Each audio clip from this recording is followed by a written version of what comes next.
Hey guys, Will here. So a couple of days ago, we took a look at the Heusinkveld Mag Shift sequential shifter, and today we're going to be taking a look at their new V2 handbrake. Now, while handbrakes for your sim rig are all intending to achieve pretty much the same function, the difference between a good one and a bad one is very, very profound. So is the Heusinkveld V2 handbrake worthy of a position on your sim rig? That's what we're going to be checking out in today's video, so stay tuned.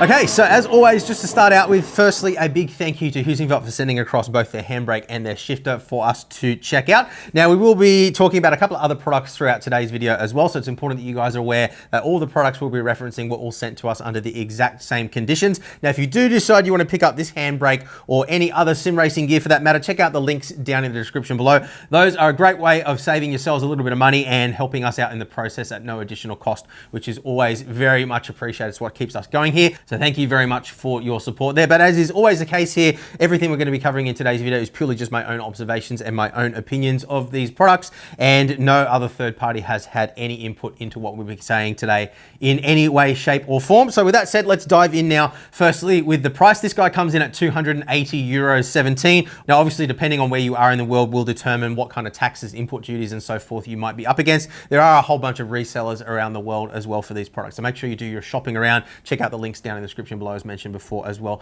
to try and pick yourself up the best deal. But don't just assume that the links below will provide you with the best deal for your particular region. Make sure you do shop around to make sure you're getting the best possible deal there. So €280 or thereabouts, and there are some bundle deals available on their website as well. So if you are buying directly through Heusinkveld, you can have a look at a set of their pedals, maybe their shifter as well, and potentially save yourselves a little bit of money by buying a few things at once. So just make sure you're aware of that too. So what exactly are you getting for your money here? So just like what we saw with the sequential shifter and the Heusinkveld pedals that we've taken a look at previously, this is pretty much entirely constructed of stainless steel. You can see some of the areas here are bead blasted, others are powder coated. So these black areas are powder coated, but you can see this nice sort of beaded texture on here. So they actually blast it with these little glass beads, and that is what gives it that nice texture. So it's a nice industrial high quality finish, and yeah, it certainly doesn't look out of place on any high-end sim rig. So as you've probably figured out, this is a load cell handbrake, meaning that it operates on the amount of force applied to the lever rather than the physical position of the lever, and that is going to be important for a couple of reasons, as we'll get on to in just a moment.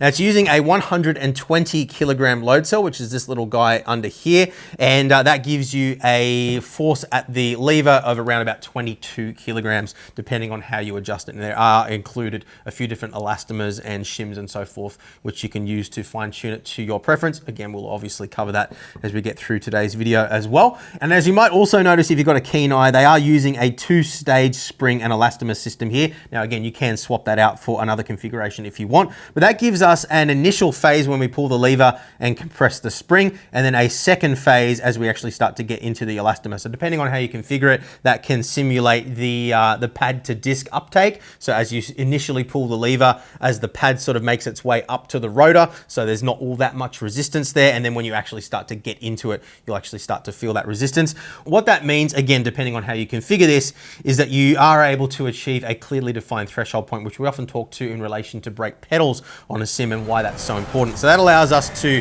modulate our brake input around that threshold point and always hit that threshold point very accurately. Now, a lot of people, including myself, when we're using a handbrake, do tend to just kind of yank on the brake, get the car sliding, and then kind of just control the slide from there. But professional drifters, rally crossers, and even rally drivers, to some extent at least, do actually rely on the handbrake to actually modulate and control the slip angle of the car. So they're using the input of the steering, the pedals, and the handbrake all to sort of balance the car around corners and get the slip angle exactly right. So if you're at that kind of skill level, then this kind of a handbrake is definitely something that you're going to benefit from over a conventional handbrake, which just uses the physical position of the lever and doesn't really have any change in sensation as you pull the lever. Now, the other important thing to understand about a load cell handbrake, provided that there isn't a mechanical bump stop there to limit the amount of travel, is that there isn't a finite point where you reach 100% travel like there is on a position-based handbrake. So if you look at the older Fanatec Handbrake, for example,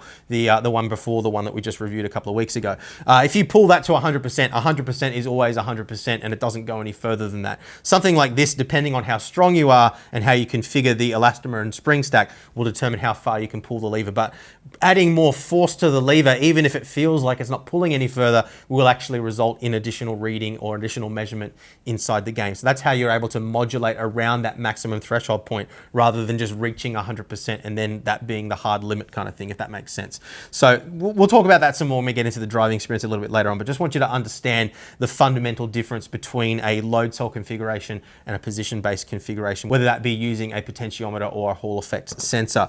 Now, dimensions-wise, this does retain the same dimensions as its predecessor. Now, I haven't actually driven with the older design, so I can't unfortunately give you a comparison between the two, but I'm sure there will be other reviewers out there that have done that. So make sure you look around and check out some other reviews as well. There are some really awesome other channels out there these days, and really happy to see that. So make sure you check those out. But yeah, dimensions-wise, you're looking at 130 millimeters long. You've got 73 millimeters wide. These are by my measurement, and then 315 millimeters from the bottom to the top. So of course, there are other ways that you can configure this as well. Right now, this is in a pretty conventional kind of setup for a drift car, for example, where we would have it mounted on a piece of profile like this, say for example, and the little mounting plate, which I'll explain in just a moment. This would be sitting underneath it, and then it would be sitting on here, and we'd be pulling it this way. You then also can, of course, orient the lever 90 degrees from what you see now, so sitting flat like this, and that would have a configuration similar to what you'd find in a street car, although most street cars these days have a button rather than a lever. But remember the old school cars where you would pull the lever up from the side.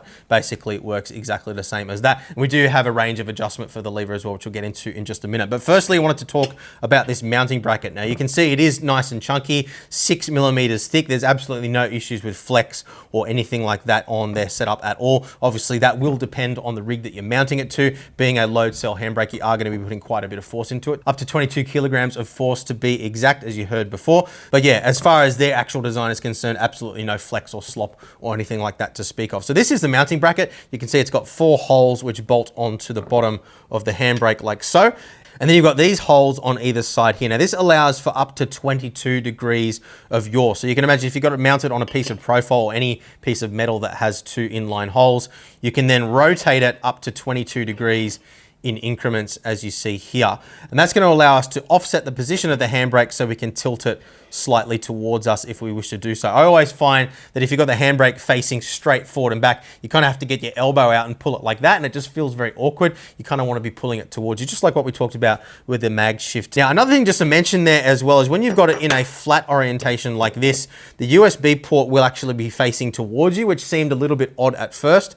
Normally you're used to having things plug in from the back, so the cable isn't quite so visible. But when you've got it oriented, mounted on your rig like so facing up and down, and the lever facing up like this, it means that the USB cable is pointing straight down and not pointing up and then looping back and potentially getting snagged in the inner workings here. So it certainly makes sense to have the USB-B connection at the bottom, but it did just look a little bit odd mounted on the rig when it was in the flat configuration. So that is how the mounting bracket works. There are, of course, a whole bunch of other adjustments too. So let's just talk quickly about some of the adjustments for the lever itself, then we'll get into the load cell. So as you can see here, there are a sequence of holes around here. Obviously, you're already aware of the fact that we can flip this around and have it sitting flat like what we discussed earlier, but you can also adjust the upright position up to 13 degrees offset too, and that is in 2 increments, so plus or minus 6.5 degrees and then plus or minus 13 degrees depending on how you want to have it set up. So you can have it slightly angled if you do so, and all you need to do that is just loosen the 2 bolts here, the 2 bolts here. It'll allow you to move it to your heart's content. So that is all the adjustments related to the lever itself. As I said before, no actual height adjustment available here. I don't really see that to be a major issue, although I'm sure there will be some people out there that are going to be after a handbrake and a shifter for that matter that allow them to change the knob. Unfortunately, not the case on this particular unit, although because it is standard mounting holes here, I'm sure you can fabricate something if you really want to do something like that and you otherwise like the handbrake. Let's talk a little bit more now about some of the adjustments that are available to the feeling and movement of the handbrake itself. Okay, so we've got 3 adjustments available on the elastomer and spring stack here, very similar to what you'd be used to from a set of load cell pedals if you've seen any of our reviews of those previously, but they've fine-tuned things a little bit here just to, I guess, suit the application of a handbrake. So we've got resistance on the actual elastomer here, so that will be changed out by changing the elastomer to one of the two other options that we have here. We've got the 28mm hard installed by default. There's also a 28mm soft elastomer and a 19mm hard. You can then combine that 19mm hard elastomer with a spacer, which is basically just like a solid piece of material there. So that will restrict the amount of movement there to stiffen things up even further if you want to. So that is the resistance adjustment on the elastomer, or the overall resistance. Then we also have preload and travel adjustments on the coil spring here as well. So as I was saying before, this coil spring is intended to give that initial uptake, or that pad to disc uptake. So it gives you a little bit, not slack, the word slack is actually used in the documentation, but I wouldn't call it slack, because slack kind of indicates that it just kind of slops around. That's not the case. There is still some resistance there, but you really start to feel that threshold point as I was talking about before when you get past that coil spring and into the elastomer. And you can, of course, if you want to, adjust the dead zone inside the software too, so you don't actually have any brake input as you're pulling through that initial uptake phase. And that's, again, if you're wanting to simulate the pad to disc uptake, then obviously if the pad is got a small gap before it actually starts to make contact with the disc, you're not going to actually feel any braking sensation even though you are pulling the lever. So that would be the way that you would calibrate that inside the software. We'll look at the software in just a minute though. So to make the adjustments, we take our little wrench and we loosen the little end cap here. Be very careful that you don't scrape that up, because it is just powder coated. So we can remove that guy, just unscrews like so, and just like we would find on the elastomer stack on a brake pedal, for example, this entire thing can now slide off, and you can see the various different components. So we've got our coil spring there, we've got a spring perch, another spring perch, and then our elastomer between the two. So to change it out, pretty self-explanatory, you just swap it out to whatever you want. Now you'll notice inside here there is a little spacer as well. That's just limiting the amount of travel available in the coil spring. So you can imagine once this spacer makes contact with this piece here, that's going to limit the amount of travel available in the spring. So if we wanted to, we could remove that entirely, and that's going to give us a much more squishy initial feel. Or if we wanted to remove that feeling entirely, what we could do is we could remove this piece and actually put two spacers in instead, or whatever configuration you want, then have a perch like that, then our elastomer, and so forth. So you can configure it however you want, really. But I actually prefer the feeling of having, we probably want to take that perch off there as well if we were to use that configuration.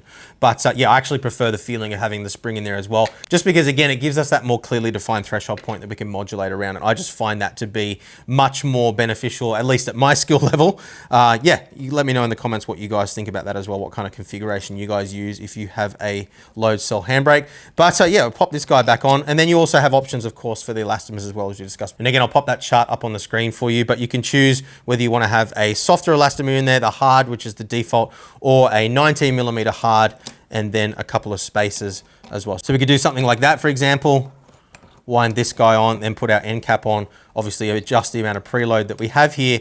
And then because we've got a hard piece in there instead of a longer piece of elastomer, that is gonna change the feeling overall. So you guys get the idea here, plenty of adjustment. And I do like the fact that it's very quick and convenient to adjust. Now, it's not a completely toolless design because we do have the little wrench here to remove the end cap. Realistically, I was actually able to remove that with just my bare hands in most cases. Of course, it's gonna depend on how much tension you put on that, but you've got your preload adjustment here, which you can wind in and out depending on the feel you want. And yeah, again, it's gonna be adjustable enough that I think anybody's gonna be able to find a configuration that's gonna suit them absolutely fine. But I actually got on best with the default configuration of the spring with one spacer in there, the 28mm hard elastomer, and then we had our perch there, our screw for our preload. We'll wind a little bit of preload onto that again.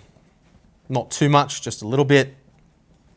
And then wind our end cap back on just to lock that in place so it's not going to move. Now, importantly, what you do need to understand is that this isn't adjusting the maximum amount of force required to reach 100% input of the load cell. That's always going to be 22 kilograms. But if you do want to make adjustments to that maximum amount of physical effort required to reach 100% braking force inside the game, you can make that adjustment inside the smart control software. So let's dive in now and take a look at that.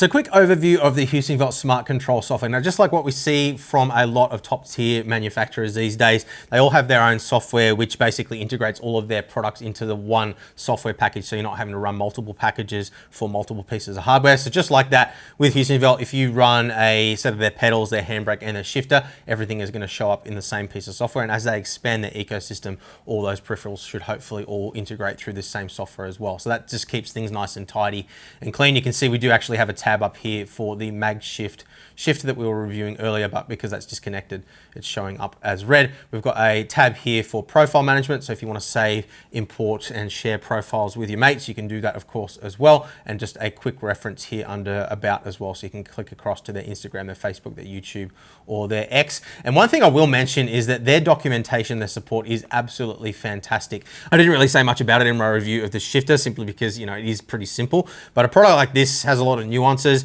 and the documentation is really, you know, absolutely top notch. They talk you through all the adjustments, what they do, what their recommendations are. And yeah, I would recommend go on their website, download the manual, have a look at it for yourselves. You don't need me to tell you, but it really gives you a sense of how seriously they take all this stuff and how much detail they go into. So let's go across to the handbrake tab now. Look, I mean, it's pretty straightforward here. You've got an adjustment here for your maximum force, as we were discussing earlier. So it does max out at 22 kilograms. You can reduce that if you don't want to have to put so much physical effort in to reach 100% inside the game. Now we have a dead zone adjustment here as well. This is going to be important because it will allow us to again account for that pad to disc uptake if we want to do that, but also make sure that we're not accidentally brake dragging all the time. You can see at the moment, because we've just plugged it into this laptop for the first time to record this video, we are actually dragging a little bit here. So you can see on the left hand side the DZ column, that is our dead zone adjustment, and that is the raw input as it's coming out from the load cell. And then on the right of that you can see the output, which is what would actually be outputting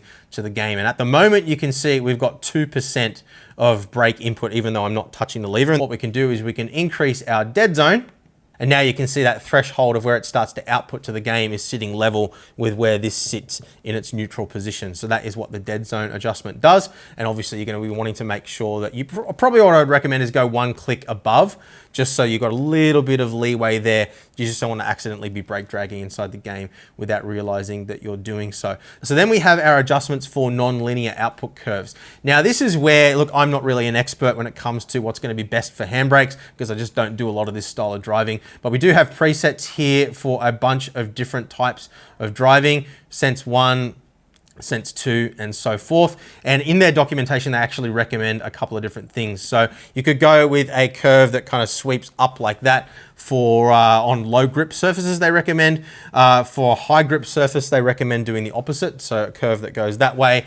And then for, if you want to have immediate lock for drifting, so you just, as soon as you touch it, it basically locks up straight away. You might want to do something where you have the nodes dragged up much higher like so. So maybe go up like this, and then have it kick in pretty much straight away or much sooner so that you're not having to pull it as far for it to kick in. That's, you know, basically for drifting where you're not really using the handbrake so much to control the slip angle, it's more just to initiate the slide. So as you can see, we can make all of those adjustments directly from the nodes here just by sliding them up and down, or we can use those presets. Or if you really want to get into granular detail and fine tune, you can do so from here as well. You can see as we move these up and down, it adjusts the node proportionally. So yeah, everything you could possibly need, I think, at least out of a handbrake in terms of adjustment is all here. Let me know if you can think of anything else that you would like to see here, but yeah, for me, this covers all the bases. And again, of course, you can save and import profiles as well. Well, just one thing to mention with iRacing, because it has its own calibration, what you would do is you would set your calibration here,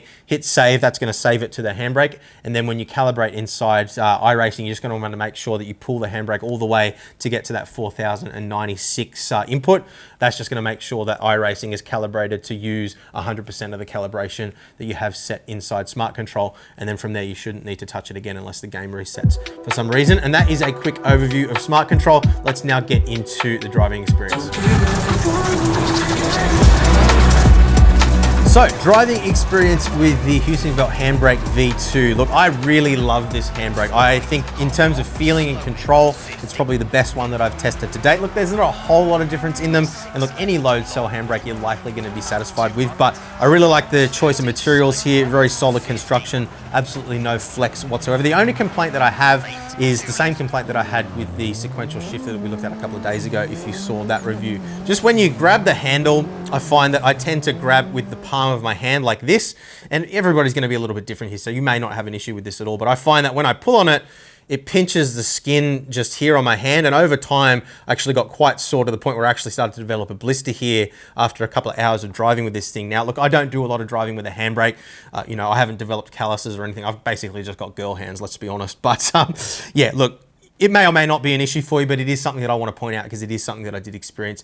Normally you would want to try and grab with this part of your hand here and pull towards you, but when you're just kind of grabbing away really quickly when you're driving, you don't always hit it in exactly the same spot. And for me, I found that I was kind of just, you know, grasping at it like this and pulling it. So look, I personally would prefer just a round lever, but you might really like the design of this. It is going to be a subjective thing, but you know, that was the issue that I had with it specifically. Again, just like what we said in our review of the sequential shifter the other day, it did strike both Tom and I as a little bit strange that the only bit of plastic pretty much on the entire thing, aside from just some of the spacers and perches down here, is the only touch point on the entire thing. But look, it does make sense that this isn't rubber or something that's going to wear out or tear over time. Look, it was a little bit odd that this, I talked about on the sequential shifter that the seam was very flat. If we put the two side by side, you can see this one was more of a shiny plastic, whereas this one's more of a matte kind of finish. And I did find that this one did start to scrape up a little bit over time. I don't know whether maybe they've switched across to this from this, or maybe the other way around. Maybe they can clarify in the comments down below. Maybe if you own one of these, let us know whether you've got the sort of matte finish or the shiny finish. But I did notice that the ridge here between the two halves is a little bit more noticeable than it was on the sequential shifter. So not enough to annoy me or anything. I don't even notice it when I'm driving, but it is there. So I think it is fair that we point that out. Yeah, if it was just a solid piece of metal or a round conventional kind of knob, then you wouldn't have that problem. Obviously, you don't have the option here of swapping this out for different knobs like you do on some other shifters, or extending it, lowering it, and so forth. So just consider that. No issues with noise or anything like that. The thing is completely silent in operation. Didn't require any lubricating or anything like that in the time that we were using it. And look, most importantly, I just found that it gave me a greater sense of control than a lot of other, even load cell handbrakes that I've tested in the past. Just like what we've found with the more recent Heusinkveld pedals that we've tested, more notably the Sprints most recently, I would say.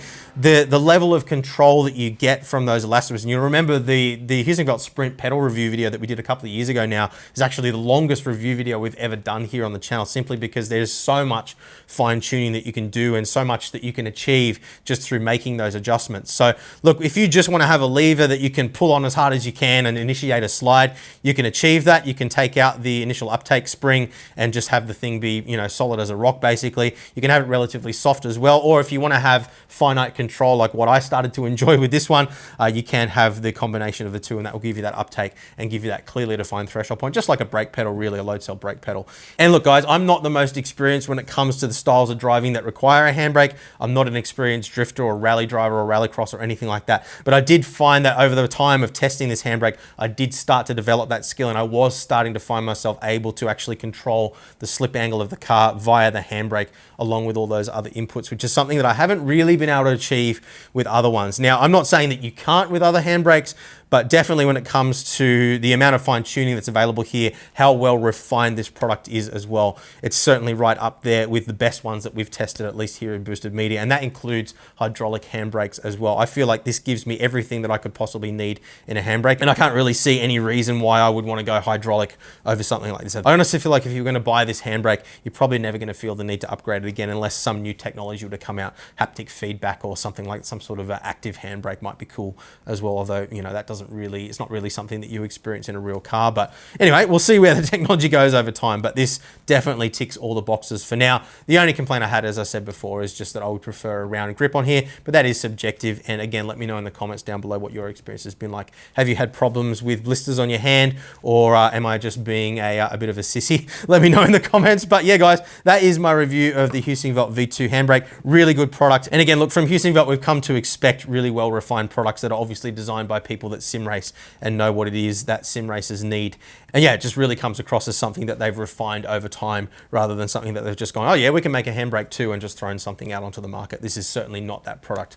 This is a very, very high quality product that's designed by people that obviously know what they're doing. And that is my review of the Heusinkveld V2 handbrakes. I really hope this has helped you out, guys. Please leave a thumbs up if it has. Let me know in the comments down below if you already own one of these, what your experience has been like as well. If you do want to pick one of these up or any other sim racing gear, remember those links down in the description box down below, or just just hit up boostedmedia.net for all of the details there. It's a great way of helping you guys save a little bit of money and helping us out in the process as well. So we really appreciate the support there. But above all, guys, thank you once again for watching, and I will see you again very soon. Bye.